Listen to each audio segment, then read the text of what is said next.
Alright, Michael Van Runkle here for HotCars.com. Today I'm out here in the desert. It's a hot, but not too terribly hot day, so it's the perfect time of year to get out and have some fun in the ultimate off-roading desert adventure tool, the Polaris RZR.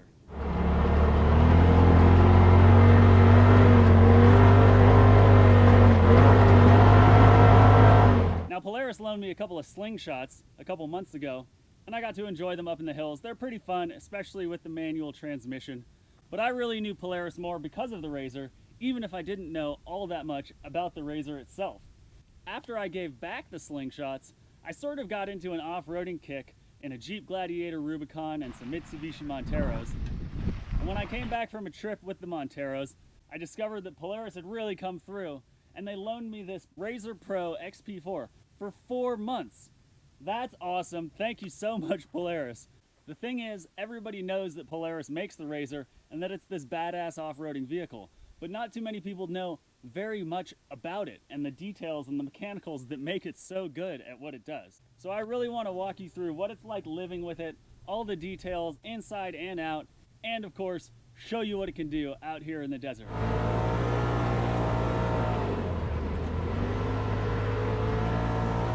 In the meantime, please like this video and subscribe to our channel. It really helps us out. Thanks.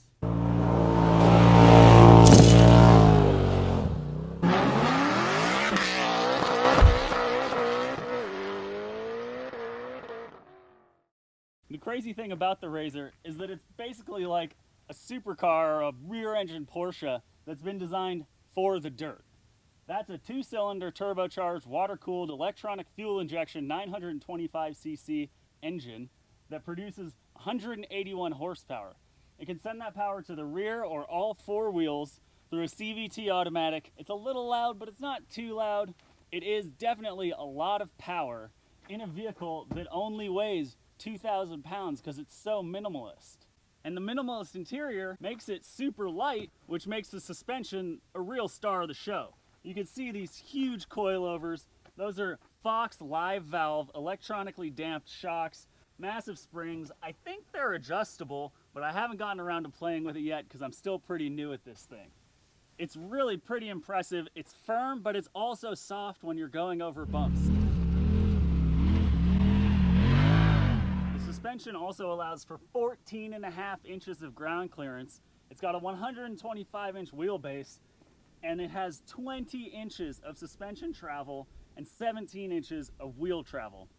That makes it feel really good when you're sitting in the hardcore cockpit, which I want to show you next.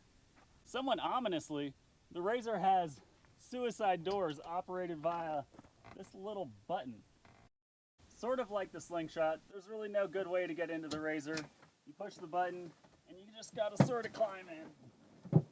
But once you're in, it's relatively open and airy because you've got this roll cage, a pretty insubstantial roof, and plenty of room because there's absolutely no padding, no creature comforts of any kind.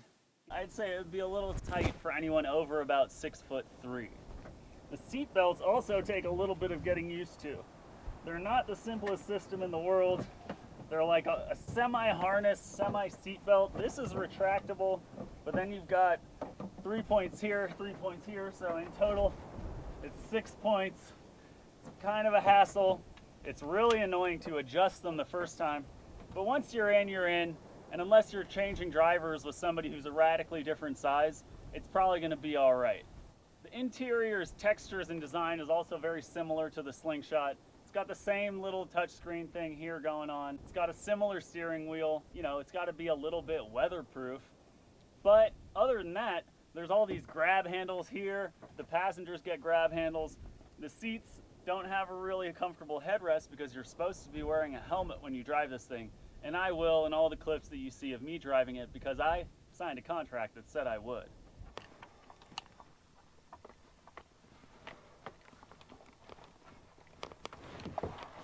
Once you're in, if you want to blast around with your friends, I get it, but they make a 2-seater and it costs a whole lot less.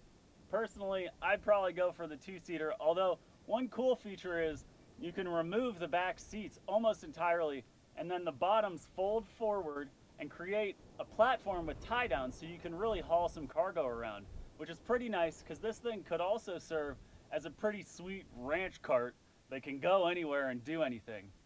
Of course, the rear sort of semi-storage area on the back, it's a little deep, but it's just shallow enough that if you don't tie something down in there and you hit a bump, it's gonna go flying. And the whole point of this thing is to hit bumps pretty hard and make stuff go flying. You can really blast around in this thing. It just gobbles up the terrain. You go way faster than expected. The engine does have a tendency to rev super high though. It almost feels weird because you're like not really going at all for the first inch of throttle pedal travel, and then you're up at like 3,000 RPM and then you start moving. I think that's probably just the CVT, and I think the point is you just mash the pedal and go. This thing is not about finesse.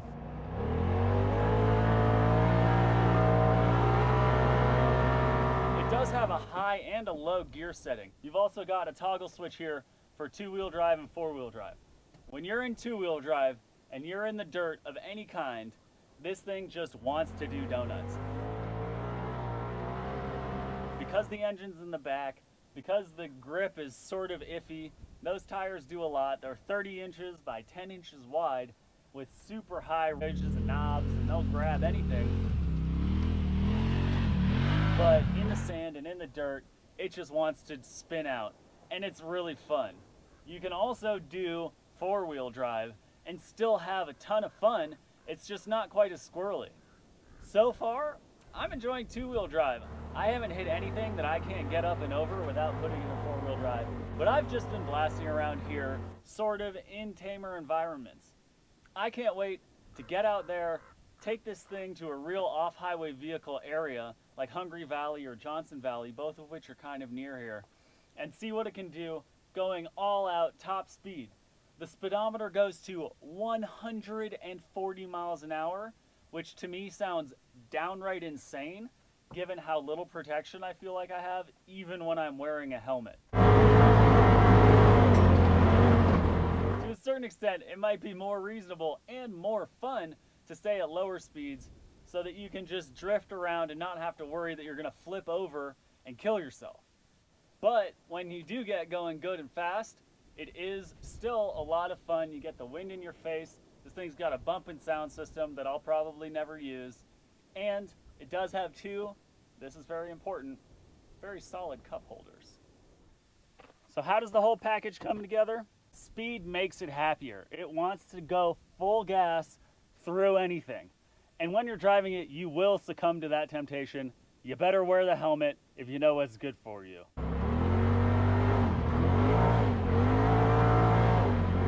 I got the chance to preview a couple episodes of the new season of Top Gear America, and in one of them, Dax Shepard showed up and said to Rob Corddry that the RZR is the ultimate desert toy. Rob Corddry said a Jeep Gladiator Mojave is. Now, I've driven a Jeep Gladiator Rubicon about as far as I can in a day, and I would say that this thing, while not as comfortable because it doesn't have AC, is going to go through the terrain a whole lot faster, without a doubt. In terms of pricing, it's pretty crazy how much you get for your money. This RZR Pro XP4 starts at 26 grand, and this one costs like 32 after everything was added on. It's got the bump and sound system after all. But entry-level RZRs cost like 11,000, 15, 16 for like the hardcore. They got one that's super lifted. They got singles, they got side-by-sides, two-seaters. I'm more interested in something in that price range. But for now, 181 horsepower and a 2,000 pound off-roading machine, definitely excited for the next 4 months.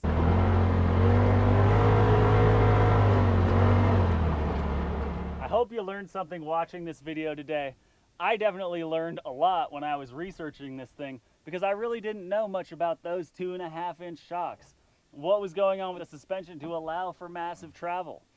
It was a learning experience for me, and it's been even more of a learning experience driving one. I'm looking forward also to showing you a bit more of what it can do in designated off-highway vehicle areas where I can go a lot faster, where there's more open terrain, and really push it to the limits of its technology and suspension. In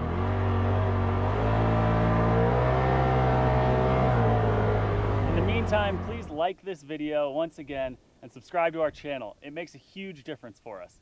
Thanks.